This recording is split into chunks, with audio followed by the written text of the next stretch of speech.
There are definitely parts of simplifying my life that I still struggle with, and we're going to talk about those struggles today. We're going to talk more about minimalism and how we can not strive towards like an ultimate destination, but more focus on the simplifying journey. And we are also going to talk about some amazing strategies for simplifying the holidays. And I'm very excited because today's guest is amazing. We're talking to Katy Wells from the Maximized Minimalist. I am such a huge fan of her incredible podcast. I follow her on Instagram. She has so much wisdom and a real different way of looking not only at minimalism, but just simplifying in general that I know is going to resonate with you. Are you ready? You are going to love this interview.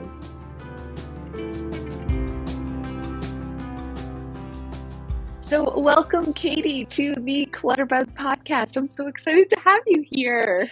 Thank you so much. I am totally stoked to chat with you today about all things simplifying and can't wait to see where the conversation takes us. I think I guess I'm a decluttering expert. It feels weird to say that, but I talk a lot about decluttering on the internet. Even I had a lot of misconceptions about minimalism. I was like, I need to have one pair of shoes and only 10 pairs of pants or something. Like, I don't know, is there rules? And so I love when I'm listening to your podcast, which is amazing, that you're really making it attainable and you're simplifying the whole idea of minimalism, that it isn't about the numbers. And you said something that was so good. I have to repeat it. And then I want you to jump in and tell us all about your thoughts. But you said minimalism is not a destination, it's a vehicle. Yes. Can you elaborate more on that? Because this really struck me. Yeah. And, early on in my declutter simplifying journey, I think like a lot of us have experienced in life, just in the thick of it. I had all the clutter. I was so suffocated by it. And I remember thinking, I need to go polar opposite. Like, in order to solve this problem, I have to try and figure out this full blown minimalism thing. So that's really how I dipped my toe in it and very quickly realized, like, is this created for like people with kids and like people who don't want all white furniture because my kids are going to ruin that in 5 seconds flat, or like people with fur babies and like all these things. I'm like, is this real? Or is this, and the invisible rules you talked about. So at some point along my journey, trying to hit the destination of minimalism, like, when am I there? How many pairs of shoes am I allowed to have as a minimalist? All these things that tend to come up. I realized that if I just shifted my perspective and instead said, Katy, this isn't about the destination, whether it's minimalism or something as simple as like a perfectly tidy home, which can be, similar but different for a lot of us. I was like, this has to be more about the journey, like the stuff that happens in between. And if we can use minimalism or our belief structure about simplifying and why we're doing it to begin with, it makes the journey so much more enjoyable. And ultimately, the end goal, the destination is what? It's more time, it's more freedom, it's more energy to invest into things that we actually care about, hanging out with the family, experiences, like spending time with my husband on the couch at the end of a busy day. Like, these are all the things I'm gaining back. And here's what is so important to understand. Your home doesn't have to be perfect in order to start feeling the benefits. Like, you can declutter 5 things right now and you're physiologically going to feel better. Like, you're going to hold your shoulders higher. You're going to be like, I feel lighter. I feel less burdened. And that was 30 seconds, maybe 60 seconds. So I think sometimes we get so wrapped up in like, I'll feel the benefits when my home is perfect or when I hit that minimalist destination. But it's so profound to just have that perspective shift and say, I can take some of the beliefs and principles of minimalism. Living with less gives you more, but it doesn't have to be the end all be all. And for me, that changed everything. It's so good. Yeah, I love that. Were you like, how did you get into minimalism?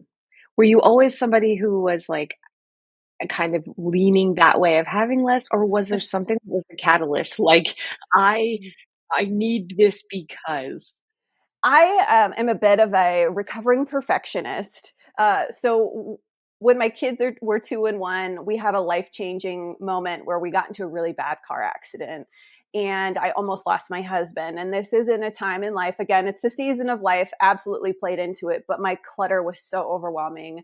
I hated my home. I hated being at home. It was so stressful.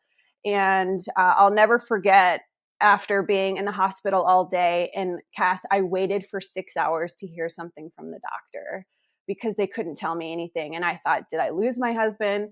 Am I going to leave this hospital a widow? I'm already struggling in life with my house, being all the things, right? All the spinning plates we have in the air as women. And it was incomprehensible to how I would keep going without my husband. So once the doctor came in and said, okay, Katy, like, he's going to be okay. He's, broken neck, broken shoulder, all the things, but he'll be okay. Like, just go home. The doctor was like, just go home and rest. And I was so, the adrenaline quit pumping at that point. I was never more exhausted in my life. And I said, oh, I just can't wait to go home and just feel like, when you go home and you just want to rest, like, I've heard you say this too, like, our homes should be a refuge. Our home should be a sanctuary, and they don't have to be perfect to be that. And I walked into my house and I took a deep breath and I thought, finally, and I was so overwhelmed. And at that moment, I really saw my home for what it was. It was distracting me from anything I cared about in life. It wasn't just about the stuff. It wasn't just about the clutter, the piles, or the toys. It was that it was pulling me away from being a mom, from being a wife, from now needing to help my husband, be there to support him on this healing journey that took several months after this experience. And so, again, as a true perfectionist, I thought, well, then the pendulum has to go from completely cluttered over here to over here. So eventually I found a radical medium, like a harmony between the two, right? Because we're humans, we make messes, all the things. But that is really why my brain immediately went to, like, I have to be the opposite of what I am now. I have to achieve this thing in order to kind of dig myself out from this clutter. And again, realized pretty quickly that, again, I can use it as a vehicle to get me to the destination. It's not the destination itself. Oh, I'm so sorry you went through that. Honestly, I had no idea. I follow you and I haven't heard that story, so I'm so sorry. I think a lot of us who got to the point where we're like, enough is enough, I want to Yeah. get my house under control, we had something. We had that moment where, like, I cannot do this anymore. Yes. Yes, the rock bottom is a pretty standard story, for a lot of us, but I would want to, encourage your listeners that, like, you don't have to wait till you hit your rock bottom. Like, you can start today. Go declutter some things off your counter. I mean, you give so much wonderful advice on decluttering and organizing as well. And I think, again, a lot of us struggle with these perfectionistic tendencies, whether we identify as a perfectionist or not. I remember opening up all the traditional declutter advice at the time, and it was, and it still exists, right? Step one, pull everything out. And I'm like, okay, well, Yeah. I'm immediately overwhelmed. I don't have 2 hours to knock out, this junk drawer, which it probably would take me 2 hours. I have 2 minutes before the baby wakes up from his nap. And because, again, this is my tendency anyway, to do all or nothing, or what's the point, that only exacerbated that. And procrastination kicks in, right? Perfectionism and procrastination really are just like this vicious cycle. And I'd say I'll tackle that when I have an extra 2 hours free while I work 60 hours a week and I'm raising two kids under two. As you can imagine, that elusive 2, 3, 4, 5, 6 hours a day never happened. And all the while, the clutter's building, my stress is building along with it. So again, going back to this holistic declutter philosophy I came up with, through my own journey, is that it's more about like these surface level fixes. It's about digging deeper. We have to address the roots of why clutter exists to begin with. We have to address our habits, our emotions, like our core values.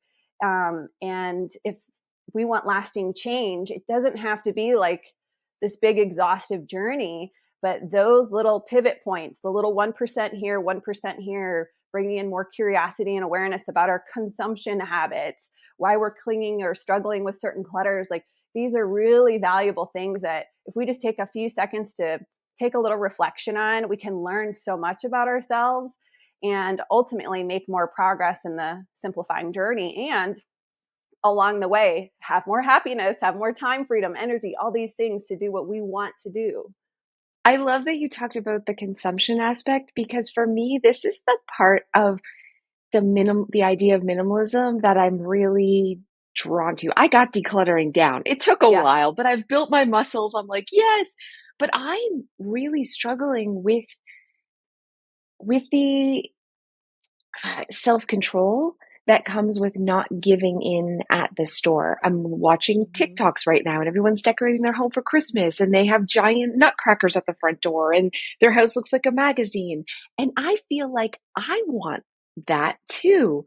Like I fall into this trap where I'm like, Yeah. "Oh, look at this new scented candle or look at this cool new gadget. This seems so nice. I Mm-hmm. want to treat myself." And I know from all the decluttering that these little things end up just going in the donation bin a year from now. And I'm cursing myself after, a week after purchasing it. But it's really hard for Yeah. me in the moment. Do you also find it hard? Or is it your kind of like identifying as a minimalist that almost helps you in those moments? Like, nope, I'm going to be grateful for what I have and I'm not giving in. Tell me your secrets. Anyone that tells you the latter, like, no, it's easy for me. I have no problems. Once I declared myself a minimalist, life, like it was unicorns and rainbows. I would highly question anyone that said, because we're human, and really it's our psychology, it's our humanity at play when we are experiencing these feelings of comparison when we're on social media. Oh, like I already have what I already like what I have, but ooh, that's a really beautiful nutcracker she bought, and that would look really nice on my table. And ooh, it was a hard week, right? So we start this negotiation process. Like you can't remove that part of you necessarily, but you did key in on something really important here, Cass. That identity drives behavior. So what we eat, what we buy, what we struggle to declutter, our favorite things, like it identity drives everything. So if you are struggling with this, and there's some more tips we can certainly talk about, but on a much broader kind of 30,000 foot view, this is really, really powerful. So when you identify as a minimalist, yes, absolutely, that can help curb that and put more of a pause between like, ooh, that's cute, I love that, and the purchase of it, which ultimately gets us closer to our goal of a simpler life, more money, all the things that are important to you. So that's a really great place to start. And if it's not minimalist for you, that's fine. In fact, for me over the years, I really shifted to simplifier. I'm a simplifier. Me and my community, like we are simplifiers. It just feels a little more holistic and well-rounded to me because I got tired of trying to combat minimalist and what it is with certain people. And I'm like, I'm a simplifier, baby. Like this is me. And yes, that can absolutely help. But I think too, from a very like practical standpoint, again, understanding that part of it is the comparison. Part of it is fear of missing out. Hey, this nutcracker, not only is it cute, but she's saying it's half off. Ooh, that's a good deal. What if this won't be around again? Again, another psychological piece at play. As much as we can to try and insert more friction and pause, like I said, between that experience to the purchase is really fruitful. So I tend to take screenshots when I feel that way. And I try my darndest to wait 24 hours. Sometimes do I buy something right away? Yes. And guess what? I don't guilt myself over it. I give myself permission. And guess what? If I get that thing in the mail and it's not anything, I don't love it, then I give myself permission to send it back. I think the idea here, too, I want to reiterate is it's not about being perfect. So many people who are trying to simplify, consume less, save money, declutter, really start to shame themselves. Like, oh, I shouldn't have bought this, right? It's really cute, but I shouldn't have bought this because then I could put that money. And we kind of spiral a little bit. So if we can just pause and again, going to that reflection piece I mentioned earlier and say, what is it about this nutcracker that I love? Well, I love Mm. sparkly things. I love this and I love this. And I like the holiday decor. So give yourself permission. Like that's your thing. I tell my audience, everyone has their thing. I love clothes. So am I going to limit myself to 2 sweaters? No, because that's my thing. But with the reflection piece, this really changed my life. And when I learned this along my getting to the roots of my clutter, because I was a big consumer, massive consumer, I had a lot of emotional triggers, and I would go on Amazon and spend, right? Spend, spend, spend, bringing in lots of clutter to my house. But when I learned that when we are actually buying something, we're not buying things. We are buying identities. We are buying aspirational identities. We are buying feelings. We are buying emotions. We are buying stories that we tell ourselves. So, yes, for some cases, absolutely. It could be just like, I really like that nutcracker and I love it. And that's fine. And there's not really anything deeper past that. But I would say for many cases, if you, especially if you see yourself in a pattern of buying the same type of thing, shoes, purses, it's like you buy a purse, you love it, you enjoy it for a week, and then you're on to the next one, right? That type of pattern. If you just get curious without judgment on yourself and say, what am I trying to buy here? Right? Because again, that's the humanity piece you can't take out. Even the minimalist, even whatever, Marie Kondo, when she buys a top, she's thinking the top that I want to feel good in, confident in. Like we all have the things that we want our clothing to do beyond just like I love to be cozy. But it's like, right, that's the humanity piece you can't take out. So getting to the root of the behavior by taking some reflection, what am I really buying into here, can really help you curb that pattern. That's so, I know what I'm buying here. You're right. It's not about the nutcracker. I've definitely noticed a trend that I buy things that make me feel like I have my life together. Does that make sense? So Absolutely. I want to feel like I have control over my home and I'm able to manage it and it can look pretty and I can have any area of my life. I want to feel like yeah, I got this. I'm in control. So when I see giant nutcrackers at the door, that's like, oh, she had time to decorate and she's, got that aspect. I don't know why, but that is definitely where my brain's going.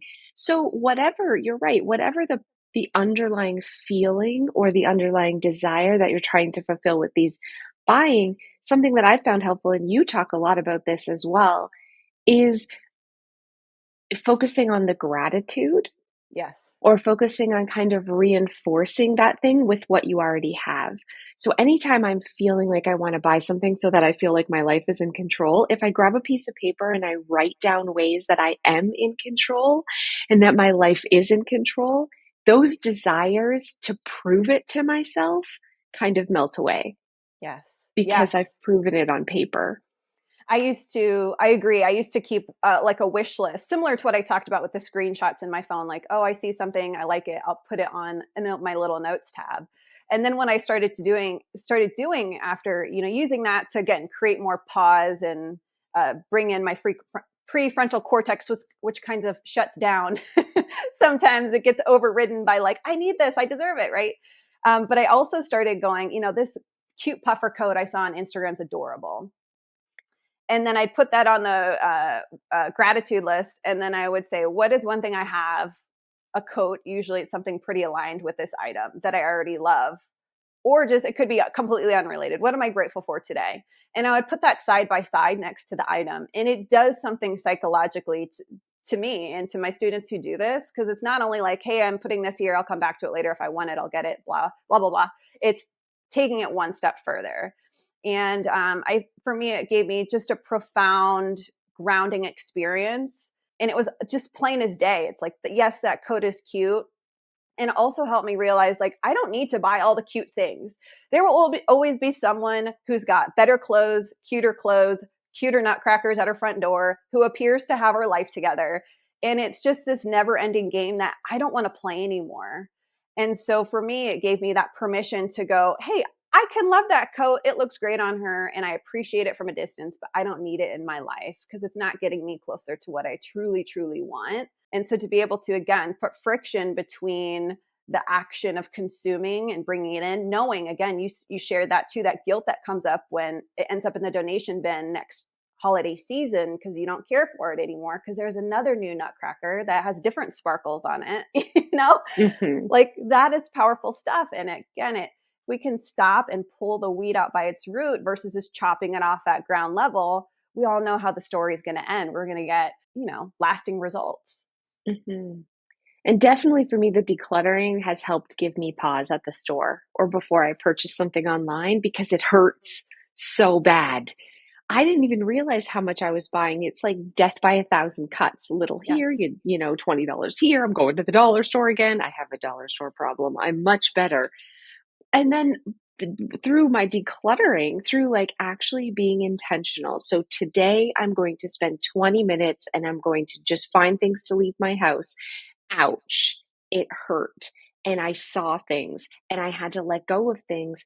And that gave me pause the next time I was going to the store about to order online because I had just experienced the embarrassment and the shame of having to buy those things and then let them go. So a lot of people say like I know I shop too much. How could I possibly kind of stop myself in the moment? Decluttering is an excellent way of training your brain to think that way, to like give yourself pause in those Yeah. impulsive moments and be like, "Ooh, is this going to hurt later?" Yeah, I agree. And you hit the nail on the head, but I think obviously your declutter muscle, as I always say, is has gotten quite strong over the years, right? So you are someone who's now able to go like, "Ooh, this doesn't feel good, but I'm still going to know what I know I need to do, which is to let it go. It's not serving me anymore." So that's really awesome. I'm so proud of you because that's where a lot of people get hung up, right? Well, this costs money, or if I need to replace this again, what if I can't get it, right? That scarcity gets kicked up awfully quick. Even though on paper we go, well, this is clutter. I haven't used it in 12 years. It can be hard to, move past that. So it's awesome that you can do that. And I also want to share through this process of decluttering, we can take a little reflection here and go, especially when you're going, like, look for patterns. I would say that is one of the biggest things that helped me get to the root, and on a lot of levels from a consumption, like look for patterns. And I would go, why is this? Why am I letting go of this? Why didn't I wear this sweater? Well, I had 8 blues, or let's just say green sweaters as an example, and go, why do I have all these green sweaters? Well, I think I like green, but in reality, I always reach for my blue sweater. And so you can take mental note very quickly through the declutter process and go, you know what? Note to self, quit buying green sweaters because you always reach for the blue one anyway. So you can, again, getting curious is one of the most valuable, I think, life skills in general, but also when it comes to simplifying and decluttering, that pause, that awareness can give you so much more back and really just add like, rocket fuel onto, onto the fire and just really speed up results. Yeah, it's so good because any area of my life where I've had success or I've kind of like leveled up and it was able to achieve things, it came first from having some real self-awareness moments. Like, why am I struggling with this in the first place? Right? What is it that I'm doing, or why am I doing these things deeper than just surface level?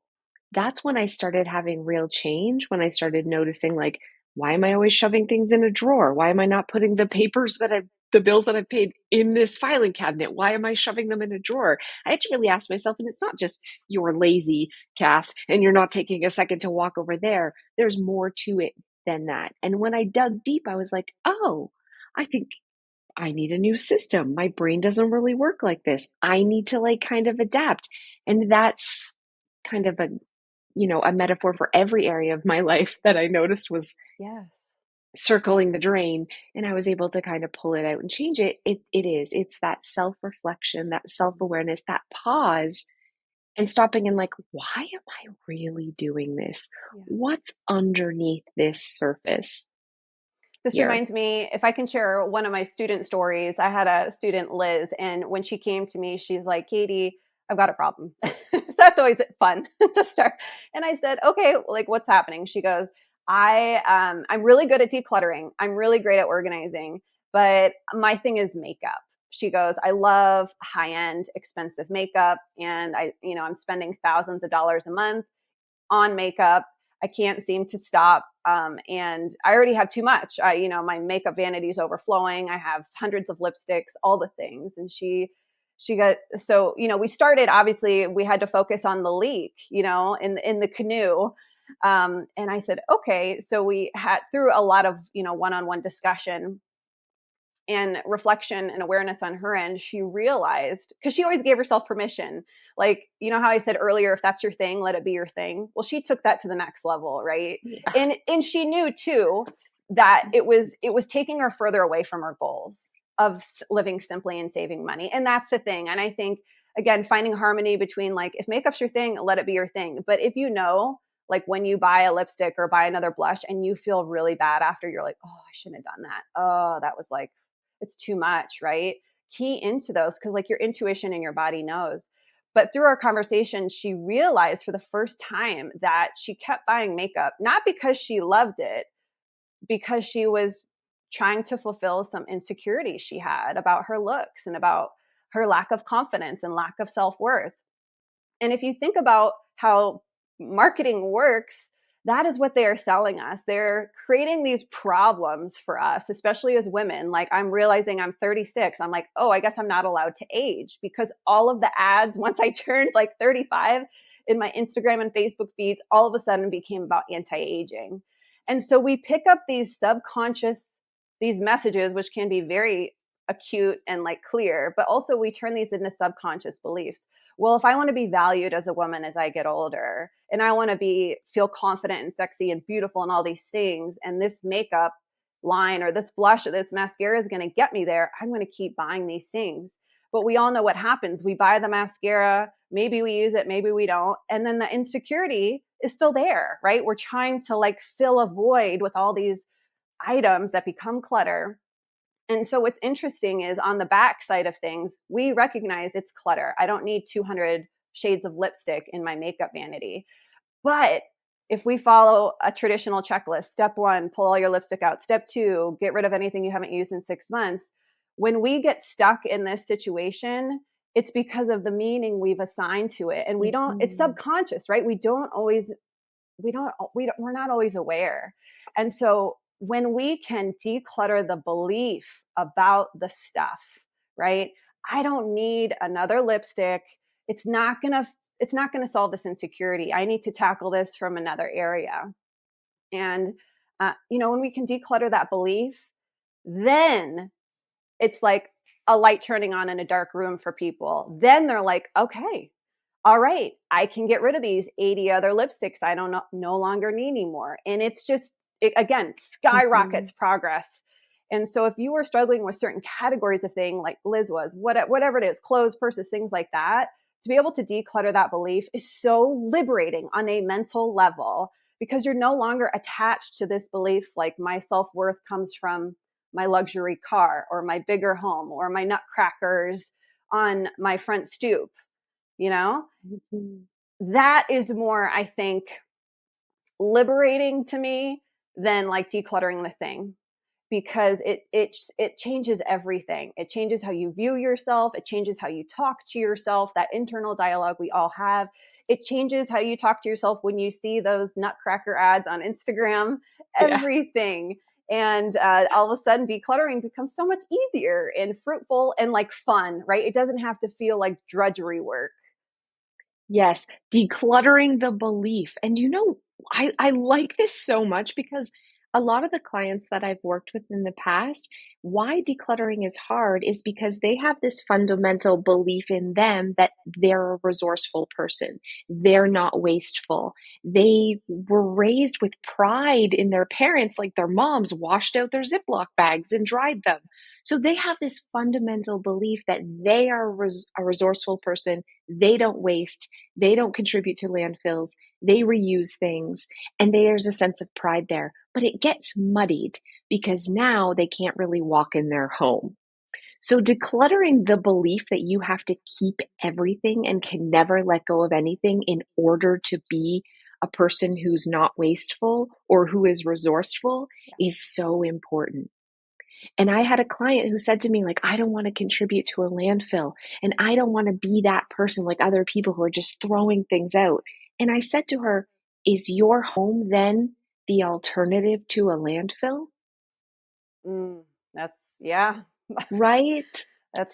I'm sure that was eye-opening for her, right? It So, yeah. was.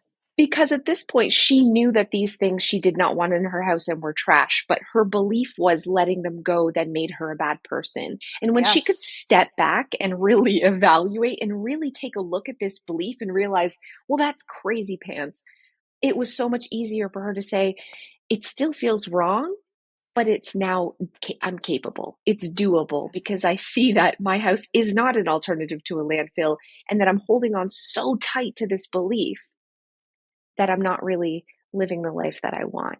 Yeah. And so decluttering the belief, oh, that's so good. Absolutely. And I know my listeners listening, you have these beliefs, whatever they are in you, that are holding you back from doing the things that you really want to do, whether it's decluttering, whether it's not buying as much of those categories anymore. We have to get to your root and your bottom why. Okay, I could talk about this all day, but I really want to talk about the holidays really quickly. I Yes. just listened to your a podcast you put out like 8 days ago or so about simplifying the holidays.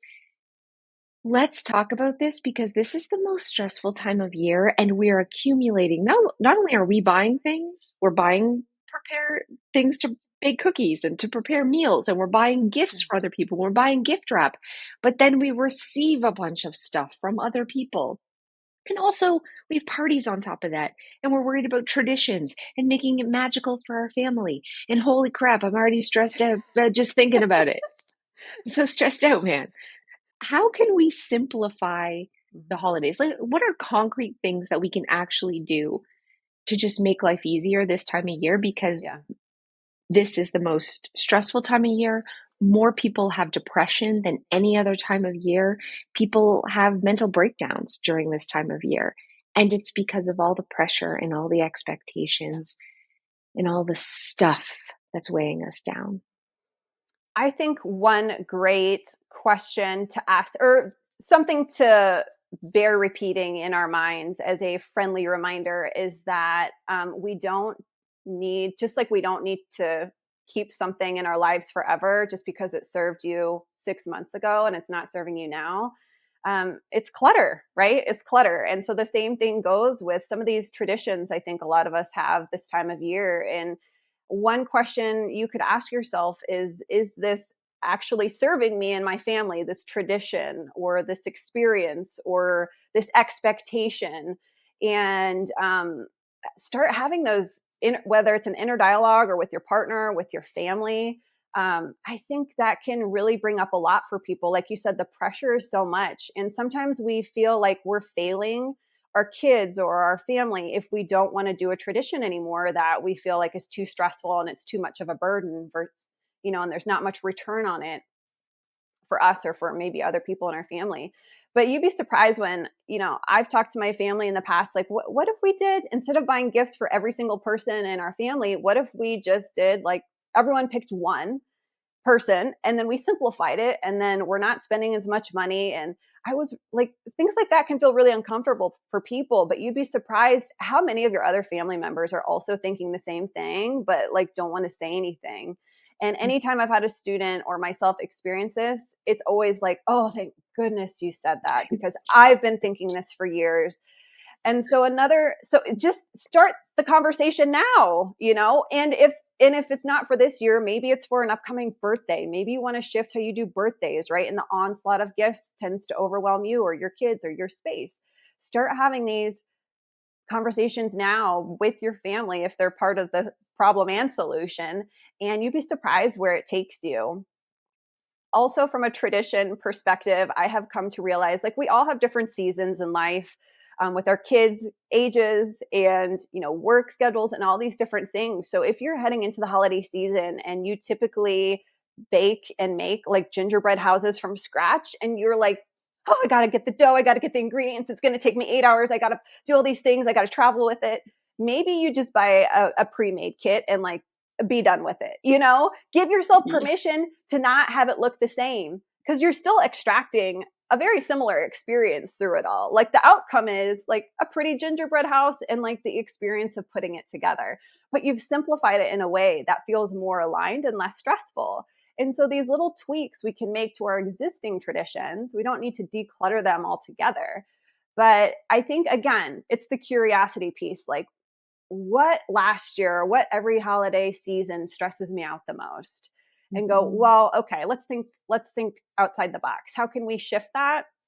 Do we need to declutter it? Do we need to put a boundary on, like a budget on things where that hasn't been in place before? Do we need to simplify it and tweak it? And really, those pieces in of itself can make the biggest difference. Really, they truly can. And when you're like, the holidays are so stressful, I get it. Like, yes, the activities, maybe for you, it means like not doing one of the activities, or not, taking your kids on a 4-hour car ride to see Christmas lights. Maybe you go to a closer town where their Christmas lights might not be as amazing, but it's good enough.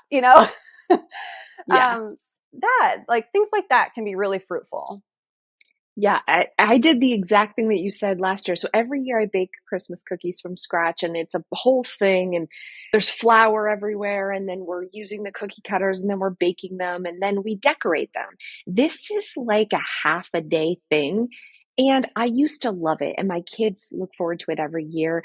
And last year I felt myself like really dreading it and procrastinating it, like, oh, I know I got to do this for my kids.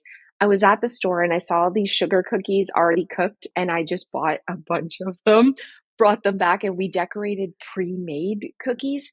My kids did not care.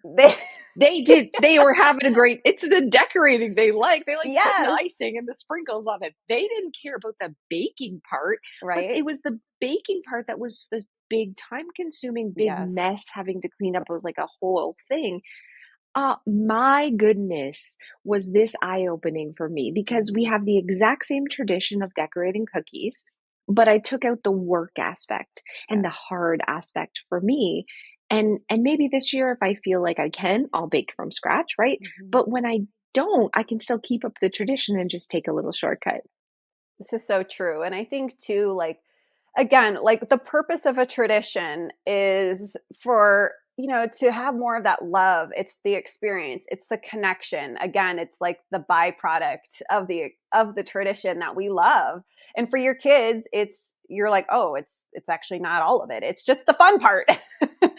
But to also use that, like, what are you looking to gain? Just like when we buy something, what are you looking for in a tradition that could make your holiday season, number one, less stressful, but number two, more meaningful? And I've experienced this too, where it's like you get through the holiday season, it's chaotic, and then you're like more overwhelmed than ever. And you're like, I didn't even get to be present or enjoy because I was busy baking or busy cleaning up and all these things. So perhaps incorporating some really simple traditions could be really, really beautiful for you and your family this year. Maybe instead of going out to the movies and, buying movie tickets for your 10 family members, you save all that money and like do a living room fort. And like my kids bring all their blankets down from their bedrooms. And I'm telling you, they are more excited for this than like Christmas Day, because it's like movie night in the living room. We turn it into a fort, and it's like we put up Christmas lights, and then we like pop on like a Christmas Story on Netflix. And it's that is what we're trying to tap into. So not only look for ways to simplify and kind of declutter the stress, but it's these small moments that these traditions are made of that are really beautiful. So again, it doesn't have to be this big, expensive tradition. So look for more ways to add more of that joyfulness in. Yeah. Oh my gosh. Years ago, I used to make like a big Christmas dinner with turkey and mashed potatoes and stuffing, and I just couldn't do it one year. And I was like, you know what? We're gonna have smorgasbord for dinner. And this literally was like, don't judge me, okay? It was like frozen chicken nuggets and matzo sticks, and I cut up like cheese and crackers and some fruit, and then I just put that out, and we just kind of nibbled and watched movies instead of having this big Christmas dinner. Let me tell you, every year since, my kids are like, I can't wait for smorgasbord dinner at Christmas. Like that somehow became our tradition. This is stuff it's like we eat for like a lunch sometimes for no big deal. But for some reason, like giving it a name, Yes. making it feel Mm-hmm. special, now created this like beautiful tradition that my kids look forward to. If you were to ask them, do you want like turkey or even Chinese food or pizza or smorgasbord dinner? My kids are like, smorgasbord. It's literally frozen chicken nuggets. That's Like so awesome. Yes, some giving it a chopped up name. strawberries. You did all the right things. And I think again, it's like we do fear being judged. Like, well, if I don't make this big dinner, what's my family going to think of me? What am I going to post on Instagram? This smorgasbord, like we have all these thoughts that like can really get in the way of us creating these beautiful simplified traditions that, I mean, you like you said, this is going to be a tradition like your kids if they have families of their own, that they will probably do. That's beautiful. Yeah, it's awesome. Okay, well, thank you so much. I just want to throw out two other traditions you talked about that I think I'm 100% incorporating this year. The first, you said seasonal soup Sunday. Yes. Ah, where So every good. Sunday you just have a different seasonal soup. Here's why I love this. This is what we call those baked in traditions. So it gets rid of that decision fatigue Hmm. of, well, what am I going to have for dinner? Every Sunday it's soup. And it Yes. could be a different soup. It could be just like open up a can, it's fine, of chicken noodle soup on those days that you're stressed. But every Sunday is soup. I love this so much. Listen, Katie, this is so good having a baked in tradition like this. And again, it feels special. Yes. It feels special. And I also want to encourage you, if you are into this, if you do it this holiday season, maybe you keep it up all winter, and I think like sometimes we think traditions are just for birthdays or special occasions, but like Friday night pizza nights have become like a tradition in our home. And again, it's special, it has a name, the kids love it. It reduces decision fatigue. I know I'm not cooking Friday nights, and that's really how it came to be. I wanted to simplify. Just like your smorgasbord, I was like, I'm overwhelmed, I'm not cooking Fridays, and it became a beautiful tradition. So perhaps use these in other parts of the year. And, I think for a lot of people too, how many of us have these like family recipes or soup recipes, whatever we found on Pinterest we've been meaning to use or cook or bake or whatever. And it gives us, like we're actually using the thing. And if it's, a family recipe, it becomes even more sweeter, that tradition. So I think, like you said, there's so many benefits to it. Oh my gosh, so good. Seasonal Soup Sunday. It's a new Yes. tradition in this house. I can tell you that. The other thing that you said that I want to 100% adapt is gratitude garland.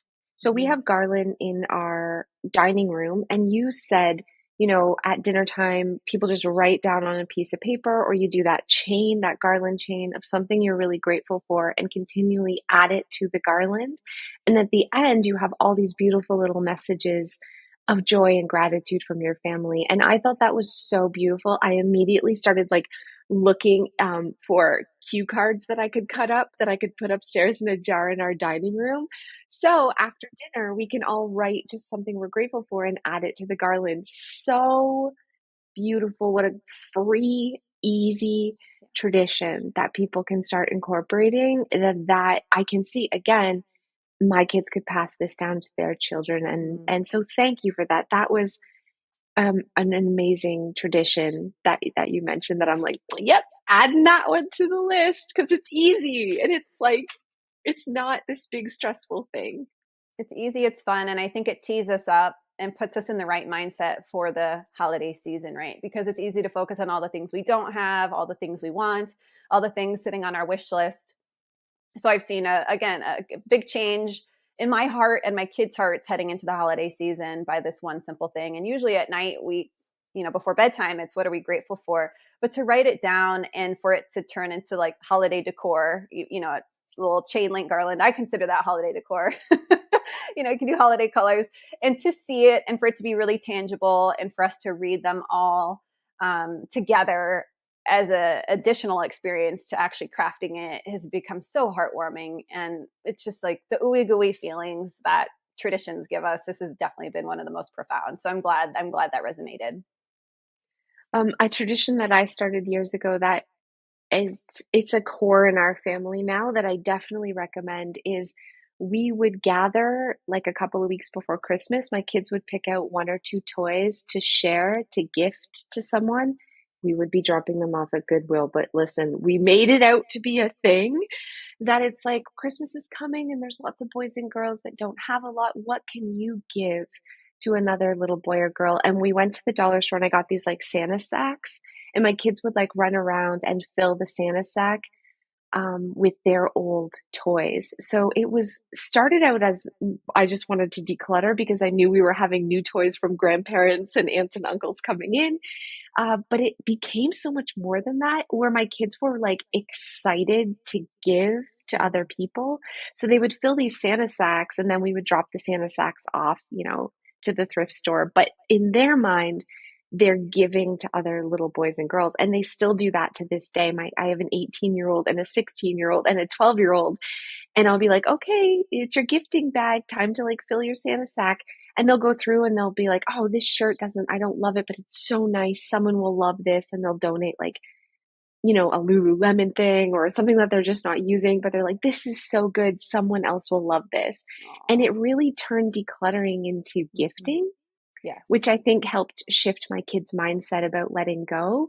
And Mhm. the end result is we had less stuff in our home too. So beautiful tradition that I started just out of necessity years ago that has really transformed Wow. into something very, very special. That's a beautiful way to onboard your kids, for the generosity piece, and they're going to be doing that. Decluttering isn't just for the holidays, right? They do this all year round, but again, that perspective shift, like looking at decluttering with a new lens, like who could I bless with these items because they're certainly not serving me anymore. It makes it feel more. It brings the humanity piece into it. I always tell my students I get more of a dopamine hit when I am giving through my local Buy Nothing group and I have a mom on my doorstep and I'm handing her old kids' clothes than I do getting a cute pair of boots online. Like this is what it's about. And Mhm. what a cool thing to instill in our kids. It's beautiful.